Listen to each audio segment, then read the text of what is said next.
이어서 진보당으로 가보겠습니다. 진보당 전남도당의 이성수 위원장을 연결해 보겠습니다. 안녕하십니까, 위원장님? 예, 반갑습니다. 네.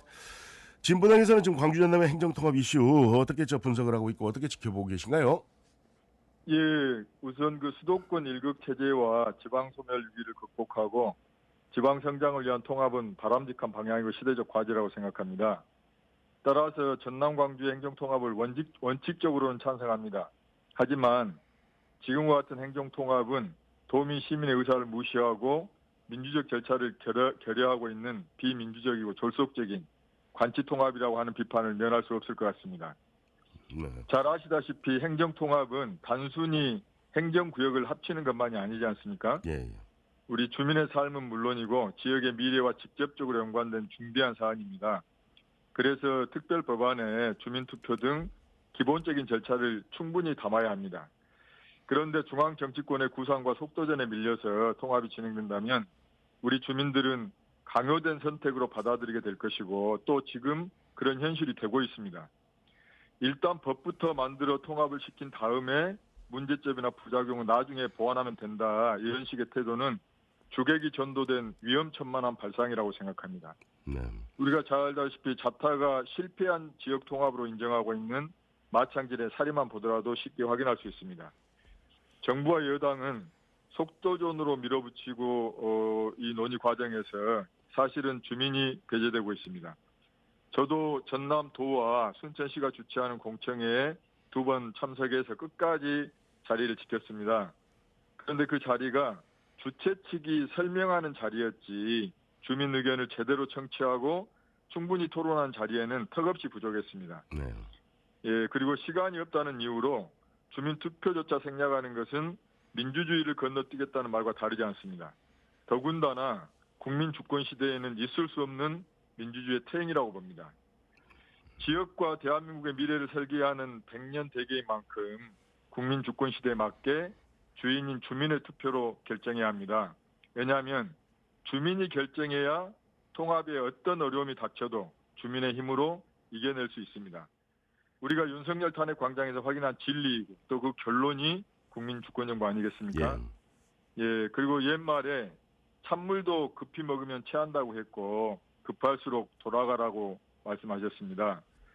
또 우리 전남의 사례에서 봤을 때도 순천시, 나주시, 여수시 등 도농 복합도시들이 통합되는 과정에서 농어촌 지역이 오히려 붕괴되는 현상을 목격했습니다.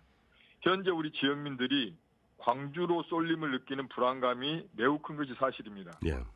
그래서 통합된 지역 내외에 또 다른 차별과 소외가 발생하지 않도록 주민주권 원칙 아래서 농촌 우선, 지방자치 강화, 공공확대라는 3대 기본 방향을 제대로 견지해야 합니다. 큰 틀에서 두 번째 좀 말씀드리면 이 통합 취지와 어긋나고 있는 특례 그리고 독소 조항으로 점철된 지금과 같은 특별법은 매우 많은 문제가 있습니다. 그래서 좀 더 시간을 가지고 시도민의 의견 수렴과 특례법안에 대해 심사 숙고해야 됩니다. 총 386조의 부칙 13조로 구성된 전남 광주 통합특별법에는 노동권과 환경 또 농지를 지킬 안전장치가 없습니다. 그래서 개발과 성장 특례는 강화됐지만 악화된 노동 환경으로 청년들이 오히려 떠나는 그런 특별시가 될 수 있다라고 하는 사실을 명심해야 합니다. 또 재생에너지 사업이 난개발과 연동이 돼가지고 농지 파괴와 난개발의 실험장으로 만들 수 있다는 위험을 안고 있다는 것을 분명하게 말씀드립니다. 네. 위원장님 여러 가지 그 모순점이 있기 때문에 잘못된 것도 있고 그래서 그 파열음이 상당한 것 같습니다. 그 구체적인 내용들을 한두 가지 좀 제가 질문을 드리겠습니다. 특히 그 동부청사와 관련해서 파열음이 상당한 것 같은데 이와 관련해서 하실 말씀이 있으신가요? 예, 제가 지역민들의 의견 말씀을 듣는 과정에서 이런 말씀도 있었습니다. 무안에 있으니 무안청사, 광주에 있으니 광주청사 이렇게 부르듯이 순천에 있으면 순천청사라고 불러야지 왜 동부청사로 부르냐 이런 말씀들도 있었는데 한번 생각해 볼 내용이라고 보여지고요. 이 동부청사 문제는 단순한 건물 위치 그런 규모만의 논쟁이 아닙니다. 그것은 동부권 주민을 대변하는 상징이지 않겠습니까? 따라서 통합에 따른 지역 내 소외와 불안에 확고한 긍정적 신호가 필요합니다. 우리가 마창전의 사례에서도 보듯이 당시에 시청사는 마산에, 상징물은 진해에 두겠다고 약속했습니다. 그런데 지금 15년이 지난 지금 통합시청사는 옛 창원에 그대로 남았고 마산과 진해는 자치권 없는 빈 껍데기 구청만 남겨졌습니다. 그리고 지금도 계속되고 있는 마산 제2청사 건립 논란, 그리고 창원 NC파크 마산 구장이라고 하는 이런 기괴한 명칭이 그때 제대로 된 약속이 실현되지 않았고 무리하게 진행된 이런 과정들이 낳은 슬픈 자화상이라고 해당 지역민들이 말씀하고 있습니다. 이 특별법안 제6조 3항에 청사는 전남 동부, 무안, 광주청사를 균형 있게 운영한다고 했지만 예. 동부청사를 보조기관이 아닌 실질적 행정 거점에 기반한 법적인 구속력이 있는 명문화 작업이 뒤따라야지 지역민의 신뢰를 받을 수 있다고 생각합니다. 네. 이 통합으로 탄생할 슈퍼 단체장을 견제할 장치가 전무하다. 이 점도 지금 계속 제기되고 있습니다. 여기에 대한 생각은 어떤 것을 가지고 계신가요? 예, 사실 이게 가장 심각한 문제입니다. 지금 통합특별시장이 되면 차관급 부시장을 임명할 수 있는 권한이 생기고 또 수십조를 쓸 수 있는 예산 집행권이 있고 광역행정통합 권한을 독점하게 돼 있지 않습니까? 네. 그런데 이를 감시해야 할 지방의회는 현행 구조 그대로 유지되게 돼 있습니다. 그래서 이것은 민주주의가 아니라 오히려 지방 권력의 개왕화가 되는 심각한 문제입니다. 그 특별법안에 있는 감사위원회는 특별시장 산하 내부 감사기관에 불과하고 또 제도적 견제 감시 세력인 특별시의회 행정조사 감사만으로는 무소불위의 특별시장의 권한을 견제하는 게 한계가 있습니다. 그래서 우리 광주 전남 통합특별법과 함께 다루게 될 충남 대전 특별법에 보니까 의원 정수의 20%를 비례로 선출하게 됐습니다. 네. 그래서 우리도 지역의 특성을 놓고 볼 때 20%를 넘어서 30% 정도는 비례로 선출해야 합니다. 왜냐하면 지난 22년 지방선거 때 우리 지역구 전남 도의원 55명 중에서 거의 절반에 가까운 26명이 무투표로 당선됐습니다. 모두가 다 민주당 소속이었습니다. 이제 다가온 6월 3일 선거에서는 이런 무투표 당선자가 나오게서는 안 되지 않겠습니까? 예. 예, 권력이 커질수록 감시 주체는 더 다양해져야 됩니다. 그것이 진정한 민의를 반영하는 민주주의고 그래야 슈퍼단체장을 감시하고 견제할 지방의회의 체질이 개선된다고 봅니다. 네. 그래서 이제 비례대표 의석을 대폭 증원을 해야 된다 이 말씀을 지금 해주셨고 중대선거구제 확대도 지금 소수정당에서는 요구하고 있다고 들었거든요. 어떻습니까? 그렇습니다. 예.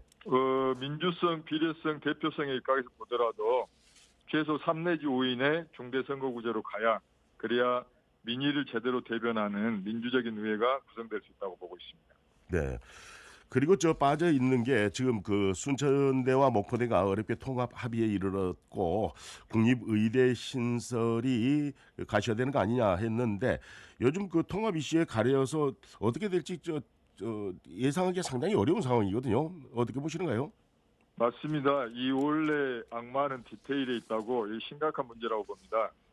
우리 전남은 전국에서 유일하게 의대가 없는 광역지자체이지 않습니까? 네, 예. 더군다나 응급의료 및 충족률도 최고 수준입니다.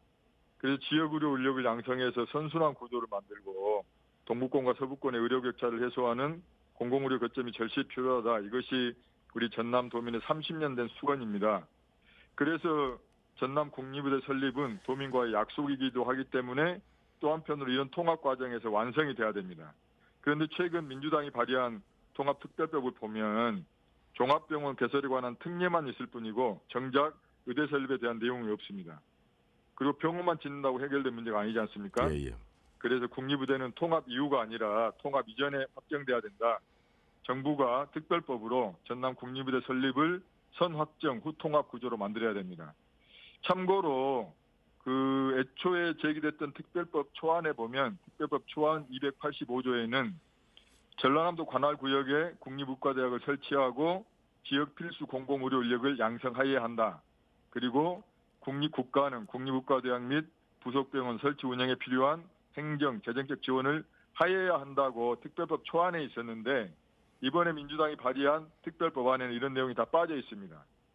이것은 지역민의 도민의 오래된 수건을 무시하고 저버리는 심각한 문제고 우리 도민들이 이걸 받아들일 수 있겠는가 저는 의무를 갖고 있습니다. 네.